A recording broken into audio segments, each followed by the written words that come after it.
Oke, baiklah. Jadi hari ini seperti biasa kita akan melanjutkan untuk pertemuan kedua. Jadi materi hari ini yang akan Ibu sampaikan itu adalah materi terkait tentang untuk besaran, satuan, dan juga ke dalam pengukuran.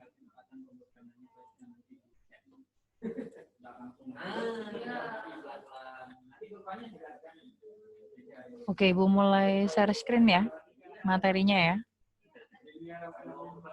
Resume. Belum bahasa Inggris aku. Yang sampai bahasa Inggris itu aja. Ada dulu bahasa Inggris. Tolong di-unmute-kan dulu ya.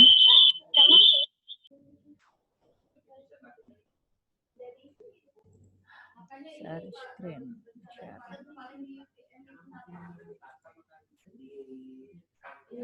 Oke. Halo, masih ada semuanya di sana?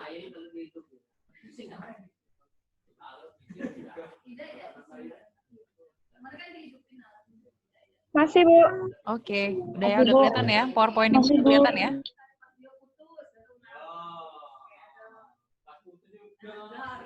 Hilang lagi, Bu. Hilang lagi ya? Bentar. Susah banget ini. Ibu pause ke dulu. Ini kelihatan nggak?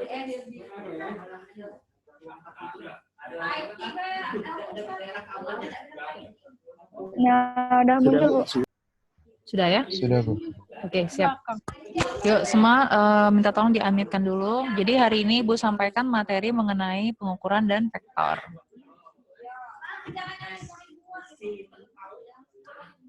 Yuk, jadi untuk materi pengukuran dan vektor, jadi Ibu sampaikan dulu, di sini ada namanya materi besaran dan satuan untuk pertama kali ya. Jadi seperti yang kalian tahu bahwa materi ini sebenarnya dari SMA pun kita udah pernah ketemu sama materi ini.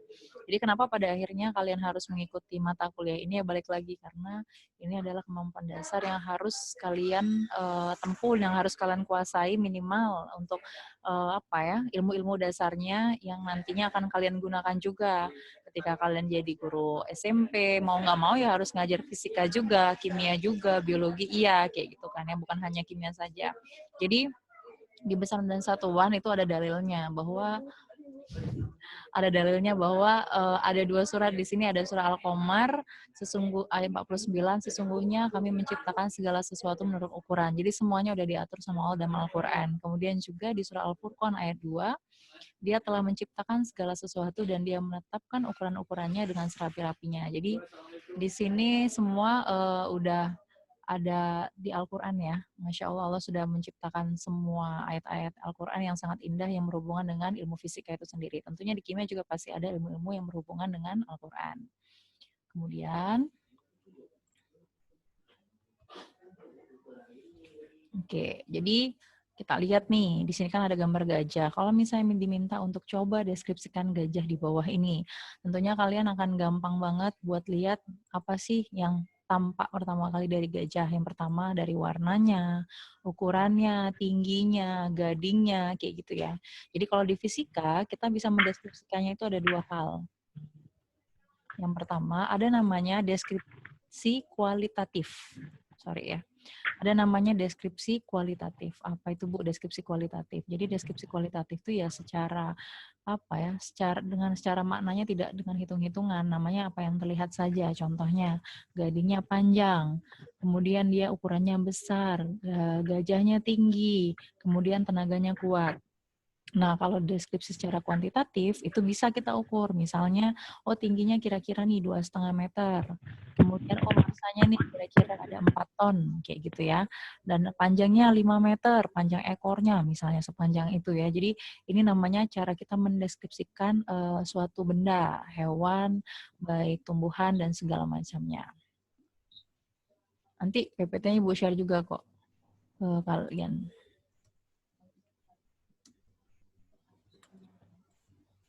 Oke, pertama kita cerita dari besaran dulu. Ini cuma refresh aja, tapi yang paling penting karena ini adalah tingkat universitas, pasti yang kita bahas akan secara mendalam bahwa besaran itu yang paling sering kalian tahu adalah ada namanya besaran pokok maupun besaran turunan. Kemudian dibagi lagi ada namanya besaran fisis maupun non-fisis.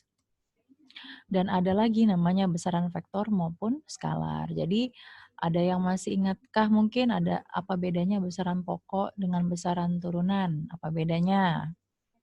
Ada yang masih ingat nggak? Siapa yang mau ngomong? Ayo, tinggal di-unmute aja. Besaran pokok Mhm. satuannya kalau besaran pokok itu sudah ditetapkan. Kalau besaran turunan itu dia tuh turunan dari besaran pokok. Misalnya panjang misalnya luas, nah berarti itu turunan dari panjang dikali panjang. Oke, siap. Itu salah satu contohnya ya, bagus. Siapa tadi yang jawab? Fadilah Amelia ya? Oke, itu tadi ya kata temannya tadi benar tuh, besaran pokok itu adalah besaran yang tidak diturunkan dari besaran apapun. Jadi besarannya memang sudah ada 7 ya. Kemudian kalau besaran turunan, besaran yang diturunkan dari besaran pokok.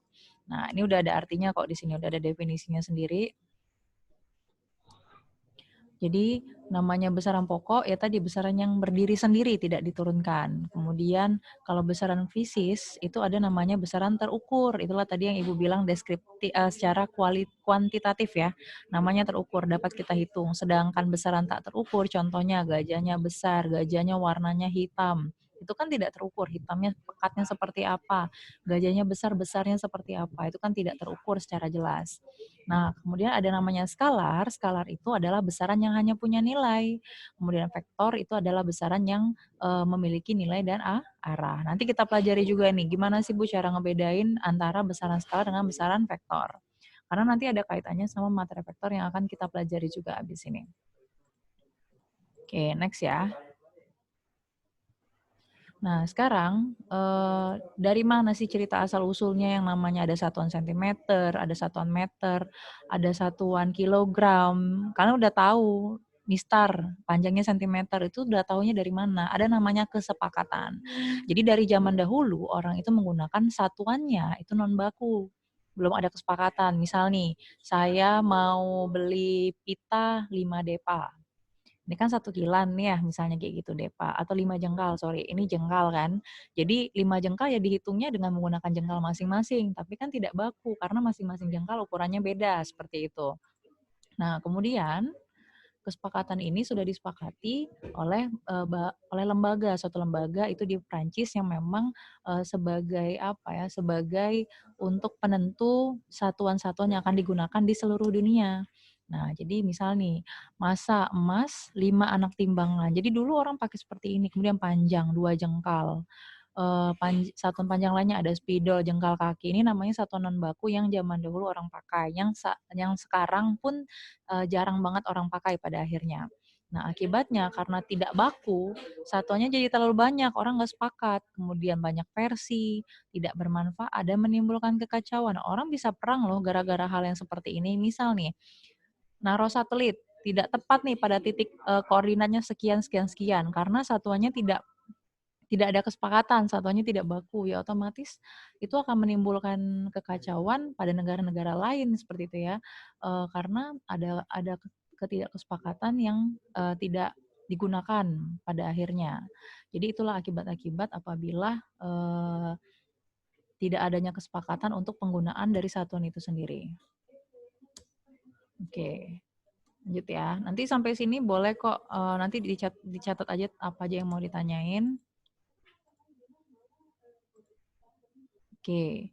Nah, jadi kalian sudah tahu bahwa sistem satu yang digunakan seluruh di dunia itu dinamakan the metric system. Jadi pada tahun 1971 itu diterapkan 7 besaran dasar. Jadi ada namanya kita kenal dengan SI atau International System atau sistem internasional. Jadi ini ada 7 ya. Satuan SI ada A ampere, ini satuan kuat arus, ada K Kelvin, satuan suhu, temperatur, S ini sekon, satuan dari waktu, M ini meter, satuan dari panjang, ada kilogram, itu satuan dari massa, ada kandela, itu satuan dari intensitas cahaya, kemudian ada mol, itu satuan dari banyaknya zat. Pasti udah tahu ya, anak kimia ya. Oke, contohnya nih, besaran itu ada sesuatu yang dapat diukur dan dapat dinyatakan dengan angka atau secara kuantitatif. Contohnya ada panjang, massa, waktu, suhu, dan lain-lain. Jadi besaran fisika itu akan terdefinisi jika ada nilainya. Itu ya, jadi Contohnya ada panjang jalan 10 km. Mana besaran? Besarannya ada 10 km, 10-nya adalah nilai, kilometer adalah satuannya, gitu ya. Jadi 7 besaran pokok, ini pasti ada yang masih hafal lah ya, kira-kira tinggal dibaca aja nanti. Ibu rasa ini tinggal review-review aja materinya. Kemudian kita lanjut dulu.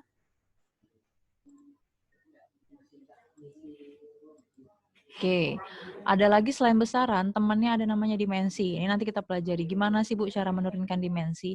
Jadi dimensi ini untuk menurunkan satuan dari satuan besaran, dari suatu besaran dan untuk meneliti kebenaran suatu rumus atau persamaan. Misalnya nih mau membuktikan bahwa dulu SMA pernah belajar hukum Newton, F sama dengan M kali A. Gaya sama dengan massa kali percepatan. Apakah benar rumusnya seperti itu? Jangan-jangan rumusnya asal-asalan aja. Itu bisa kita buktikan dengan menggunakan dimensi itu sendiri. Jadi untuk besaran pokok, dia punya dimensinya masing-masing, sedangkan besaran turunan tentunya akan diturunkan dari besaran pokok. Dan nanti dimensinya yang mengikuti saja besaran pokok berdasarkan rumusnya masing-masing. Itu ya. Jadi besaran turunan tadi teman udah bilang tuh ada luas, volume, ada tekanan ya, ada gaya, energi, daya, frekuensi dan masih banyak banget yang kalian bisa lihat nanti dengan satuannya masing-masing. Gaya itu Newton, energi itu joule, daya itu watt, frekuensi itu hertz. Nah, jadi kalau misalnya kalian harus ngafal simbolnya, kan repot ya. Kalau misalnya kalian suka bahasa Inggris, kalian pasti senang banget ngafalnya kalau gaya kan force. Jadi lambangnya dipakai F. Kemudian energi itu kan energi, jadi lambangnya itu E. Daya itu power, jadi lambangnya P. Frekuensi juga, jadi dia lambangnya F kecil kayak gitu ya. Jadi semua simbol dari fisika itu asal muasalnya dari bahasa Inggris kayak gitu. Oke, ini besaran turunan beserta dimensinya, nanti tinggal dibaca aja bahwa luas itu panjang kali lebar. Tadi kita balik ya bentar. Kalau panjang diingetin. Kalian cukup ingetin 3 aja sih, ada 3 nih, 1, 2, 3. Panjang itu dimensinya L, bahasa Inggrisnya length. Massa itu mass, ya dimensinya M besar. Waktu itu time, dimensinya T. Dan semuanya harus huruf kapital. Oke, jadi MLT diingetin, massa long time, mass long time, ingetin 3 itu. Nah, sekarang kita cobain ke dimensinya. Nah, sekarang kalau luas nih, kan udah tahu tuh panjang kali lebar. Panjang satuannya apa? Panjang satuannya meter ya. Kemudian lebar juga satuannya meter. Oke, jadi untuk dimensinya, jadi karena dia tadi meter dengan meter, L ketemu dengan L, otomatis jadi L kuadrat di sini, gitu ya. Kuadrat. Iya, jadi kalau volume panjang, lebar, tinggi, berarti length L-nya ada 3 tuh, berarti L pangkat 3. Kemudian yes, jadi ada massa jenis juga. Kalau massa jenis ada massa per volume ya. Volume. Iya, jadi kalau massa kan tadi apa dimensi? Kilogram. Iya, satuannya kilogram, dimensinya M besar ya, pakai mass. Kemudian volumenya tinggal kalian tuliskan L pangkat 3. Kalau misalnya harusnya dituliskan kan jadinya M dibagi L pangkat 3 di bawah ya. Ngapa dia jadi min? Ada yang tahu nggak? Karena Dia kan tadi perperan Bu, kalau dia naik ke atas jadinya minus. Oke, sip. Nah, gitu ya. Dan lain-lainnya juga sama seperti itu. Jadi kecepatan pun sama. Intinya apa ya? Fisika memang harus paham sama konsepnya, juga harus menghafal rumus-rumusnya ya. Jadi ya sama lah, kimia juga harus hafal rumus kan ya. Jadi nggak mau kalian juga harus tahu nih rumus-rumusnya seperti apa, diturunkan dari besaran pokok menjadi besaran turunan seperti apa. Itu ya. Oke, nanti kita belajar kok Ibu Ibu ajarin. Gimana cara menurunkan besaran turunan lainnya. Kita coba ke soal latihan. Jadi, lihat di sini, tentukan dimensi dan satuannya dalam satuan internasional untuk besaran turunan. Ibu udah punya banyak nih, ada gaya, massa jenis, tekanan. Ibu kasih contoh 3 teratas ya, sisanya nanti kalian eksplor sendiri. Gaya, ya, jadi gaya itu kan, nih, Ibu udah bikin, tapi mohon maaf banget ini Ibu cuma coret-coret di tablet aja, jadi kalian bisa catat sendiri juga, karena Ibu males banget buat masukin equation ke dalam ini. Jadi yang satu nih gaya. Gaya itu kan force ya. Rumusnya adalah massa kali percepatan. Ada? Massa ini massa ini satuannya kilo ya. Percepatan satuannya meter per sekon kuadrat. Masih ingat kan ya? Oke. Iya. Terus massa tinggal Kuadrat. tuliskan jadi kilo, kecepatan diturunkan menjadi meter per sekon kuadrat. Oke. Nah, udah selesai dari sini. Kilogram tadi dimensinya mass ya, massa, berarti M besar. Oke. Kemudian M ini meter, dimensinya long ya, L besar, L kapital. Udah? Oke. Kemudian S kuadrat itu kan dari waktu time. Iya, karena S-nya kuadrat, T-nya juga harus dikuadratin ya. Oke, paham? Ya, Bu. Oke, jadi dapatnya M dikali L dikali T pangkat min 2. Karena T-nya dikuadratin terus dinaikin ke atas ya, yang awalnya jadi penyebut menjadi pembilang. Jadi pangkatnya berubah, jadi minus 2. Sampai sini ada question? Ada yang mau ditanyain kah? Nggak apa-apa, tanyain aja sama Ibu. Kali-kali lupa pelajaran Tidak, Bu, SMA. sudah paham. Paham ya? Oke. Siap. Ibu lanjut ya. Yuk, sekarang kita ke massa jenis. Massa jenis itu apa nih bacanya? Masih ingat nggak? Rho. Iya, pintar. Rho. Rho itu rumusnya M per V. Iya, jadi massa itu per volume ya. Jadi kalau misalnya massa, ini ada kilogram, volume itu satuannya meter kubik ya, meter pangkat 3.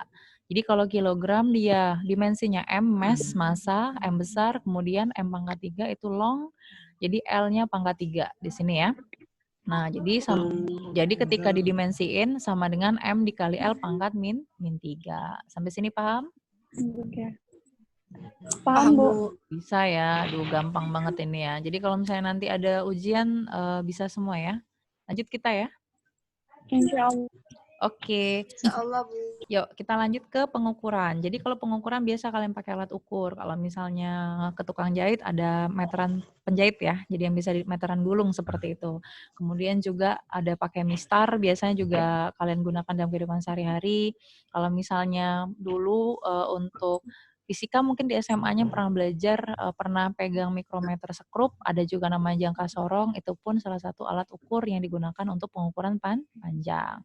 Jadi asal-usul ceritanya pengukuran panjang ini itu dimulai dari pengukuran kecepatan cahaya. Ada yang tahu nggak kecepatan cahaya berapa besarnya? Ada yang pernah dengar nggak? Pernah baca aja, nggak apa-apa. Pernah, Bu. Pernah. Iya, berapa? Kelas 12. Iya, kelas 12, bener. Kecepatan cahaya itu 3 kali 10 pangkat 8 meter per sekon.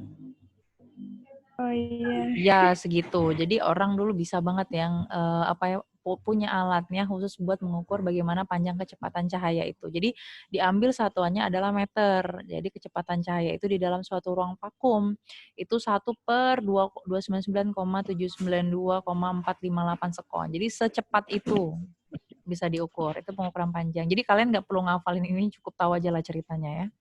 Nah, sekarang kalau pengukuran waktu biasanya kita pakai jam ya, yang paling detail, yang paling spesifik menggunakan stopwatch ya. Nah, jadi kalau dulu, jadi ini namanya jam pasir, udah tahu lah ini stopwatch. Jadi dulu orang ngukur, mau tahu ini jam berapa, dulu mereka tuh pakai apa nih, jam matahari ya sistemnya ya. Ya, jadi bisa kita lihat ini kira-kira kira-kira jam berapa ya. Kalau udah jam 12 tuh kelihatan tuh tepat di atas kepala kita, nggak kelihatan bayangan kita, otomatis itu jam 12. Itu yang paling gampang buat kita lihat. Ini ya orang zaman dulu seperti ini, jadi nggak pernah spesifik. Misal nih, ayo kita Zoom meeting ya jam 11:15. Waduh, gimana nih lihat jam matahari jam 11:15 tuh gimana cara ngelihatnya kayak gitu. Jadi bersyukurlah saat ini tuh udah ada namanya jam yang udah spesifik ya, yang kelihatan menitnya, detiknya seperti itu. Itu ya. Oke, kita lanjut. Nah, kemudian ada pengukuran massa. Oke, ada yang masih ingat ini? Apa nih? Timbangan apa itu namanya? Yang ini. Karena lengannya ada 3, jadi dia namanya timbangan dengan 3 lengan ya. Jadi anak timbangannya ini ada 3 lengan nih di sini. Gitu ya. Kemudian ini biasanya dipakai di warung-warung ya. Ini timbangan untuk tepung kayak gitu ya, timbangan beras, telur ya kayak gini. Kemudian lagi ini namanya timbangan analog semua. Nah, kalau ini namanya timbangan digital. Jadi udah paling gampang kayak misalnya kalian yang hobi masak kue, kan kalian ibaratnya pasti suka banget masak kue harus tahu ya, misalnya 200 gram. Kan susah banget kalau misalnya pakai timbangan yang sifatnya sangat apa ya, skalanya sangat besar-besar ini space-nya. Jadi kalau misalnya mau spesifik enakan pakai timbangan digital kayak gitu ya. Ini nanti kita bakalan bakal ditutup 10 menit lagi. Jadi kita nanti move ke Google Meet ya. Jadi kalau misalnya Ibu menghilang di sini, ya mohon maaf. Nanti kita lanjutin aja ke Google Meet. 10 menit lagi di sini. Lanjut? Siap, Bu. Oke. Ya, dan kalian juga jangan menghilang ya dari peredaran ya. Age hilang taunya. Sudah kuliah. Terjalur. Dem. Oke, konversi satuan. Jadi kalau dulu SMA mungkin diajarin gimana sih cara konversi satuan. Jadi ada besaran kelajuan itu 72 km per jam. Ditambah 30 meter per sekon. Udah sama belum satuannya? Dua ini. Belum ya. Jadi bisa kita konversikan. Bisa meter per sekon jadi kilometer per jam ataupun sebaliknya. Gimana caranya? Caranya ya satu-satu. Ada yang masih ingat kilometer ke meter itu berapa tangga tuh ke bawah? 3 tangga, jadi 1000 ya. Oke, jadi 1 kilometer menjadi 1000 meter. Iya, karena kemudian ada lagi di sini kan 72 kilometer per 1 jam sebenarnya, tapi tidak dituliskan. Jadi ketika 1 jam dikonversikan menjadi sekon, menjadi 3.600 detik ya, atau 3.600 sekon. Kenapa Bu harus dikonversikan? Ya tadi, biar bisa ditambahin dengan 30 meter per sekon. Samain dulu penyebutnya, gitu. Iya, biar setara, benar. Ya sama lah kayak 2 kilogram tambah 2 ton, kayak gitu ya. Harus sama dulu. Jadi ketika kita ubah, oh ini nih satuannya menjadi 72 dikali 1000 menjadi 72.000 ya. Kemudian 1 jam diubah ke sekon menjadi 3.600. Dibagi menjadi 20 meter per sekon. Oke, bisa kita jumlahkan sekarang? Bisa dong, menjadi 50 meter per sekon. Bisa ya? Oke, sampai sini ada pertanyaan kah?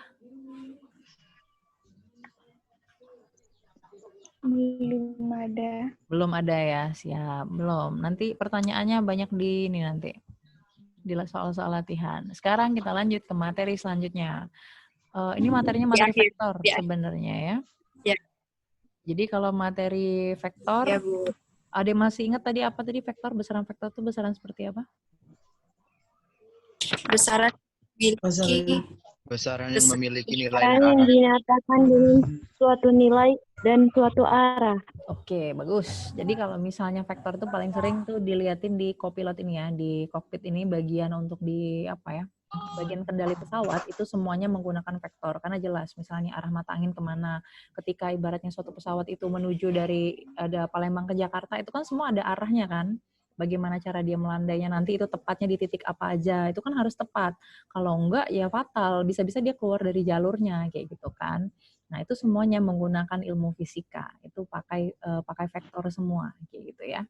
Nah, sekarang jadi kalau Ibu kembalikan lagi apa besarannya. Jadi kalau untuk skalar tadi besarannya ada skalar sama vektor. Jadi contoh besaran skalar ada namanya waktu, massa, dan temperatur. Ini semua nggak membutuhkan arah ke kanan. Iya, volume, luas itu juga sama, panjang itu juga. Itu ya, semua tidak membutuhkan arah, nggak apa ya, nggak peduli mana mau arahnya utara, kayak selatan, timur, barat, tenggara, semuanya pokoknya tidak mempengaruhi sama sekali, angkanya tetap segitu. Tapi kalau vektor jelas berbeda. Jadi kalau vektor dia ada nilai sama arah. Ada kecepatan, ada percepatan, sama gaya. Sekarang pembandingnya gini, ada 2. Ada namanya jarak sama perpindahan. Mana vektor, mana skalar?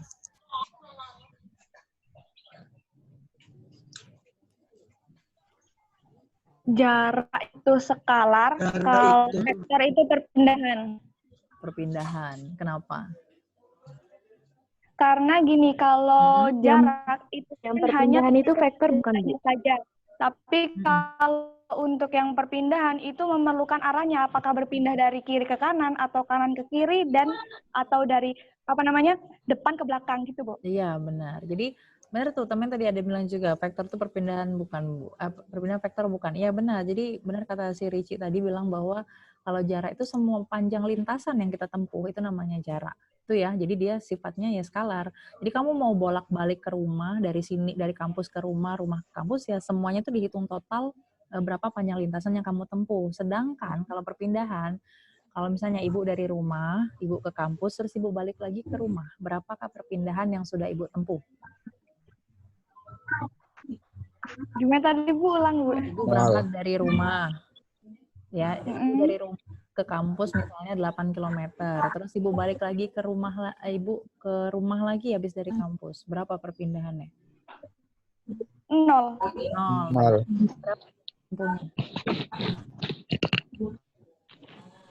Berapa tempuhnya? Karena perpindahan dari awal sama dengan perpindahan akhir. Iya, benar. Jadi kalau ditanya jarak tempuhnya 16 ya, 8 tambah 8. Oh, udah sepanjang itu 16 km berarti ibu bolak-balik ke kampus. Tapi kalau perpindahannya dia 0 karena ya ibu dianggap tidak melakukan perpindahan, tetap di rumah itu aja, kayak gitu ya posisinya. Paham sampai sini? Oke. Paham Bu. Ada lagi namanya kecepatan sama kelajuan. Kecepatan dan kelajuan itu adalah dua hal yang berbeda. Mana vektor, mana skalar. Kecepatan skalar, kelajuan vektor. Oke. Kenapa? Karena kalau kecepatan itu kan dia harus ada apa namanya Bu? Nilainya kan. Dia misalnya kecepatannya 50 km per jam. Dia nggak peduli apakah apa namanya nanti arahnya mau ke kanan atau ke kiri. Tapi kalau kelajuan itu kan gimana ya ngomongnya? Kalau kelajuan intinya mengikuti arahnya ya, mau kanan kiri, Nah, iya, dia itu. ada pengaruhnya ya. Oke, Ibu benahi Iya. dulu ya. Jadi terima kasih Ricci udah menyampaikan pendapatnya. Kalau antara kelajuan sama kecepatan itu bahasa Inggrisnya velocity. Kelajuan itu bahasa Inggrisnya speed, laju. Paling gampang banget itu bisa kita lihat di motor, di mobil, kita punya namanya speedometer. Ada? Tahu kan speedometer? Ada. Oke, speedometer itu pernah nggak kalian bawa motor ketika kalian dari rumah balik ke kampus terus balik lagi ke rumah dia nunjukin tanda minus di speedometernya?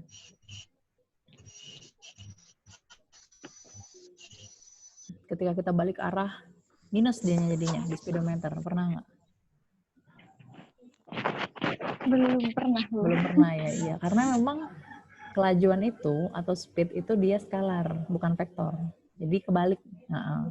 Jadi kalau speedometer, kalau kelajuan dia skalar, kalau kecepatan dia vektor, gitu ya. Jadi jangan kebalik ya. Kira-kira seperti itu deh pengandaian gampangnya, kayak gitu. Jadi kalau misalnya kecepatannya 5 meter per sekon, beda dengan minus 5 meter per sekon, itu beda arahnya, gitu ya. Oke, sampai sini paham? Paham Bu. Oke, siap. Ingat ya. Wah, 1 menit 45 detik lagi akan berlalu. Bentar ya. Cepet. Nih, dikit lagi habis ini paling off. Representasi vektornya. Jadi kalau representasi vektor, vektor itu kan menunjukkan mana arah mana nilainya. Jadi kalau antara vektor yang panjang sama vektor yang pendek itu menunjukkan nilainya berbeda. Jadi kalau misalnya Ibu punya sketch antara ini ya, spidol 1 sama karena ini kan panjangnya beda. Nih ya, ini kan beda. Dua hal ini panjangnya beda. Ini menunjukkan vektornya beda juga. Vektor yang paling panjang garisnya, ya berarti ini panjang juga. Ini 5 cm misalnya. Dan ini misalnya cuma 3 cm kayak gitu. Jadi dia ditunjukkan dengan gambar yang seperti ini. Gitu ya. Jadi harus jelas mana panjang pendeknya. Gitu ya. Mungkin nanti ini bisa kita off-kan dulu ya. Kita lanjut ke Google Meet. Oke? Ibu stop-kan dulu ya. Oke. Siap Bu.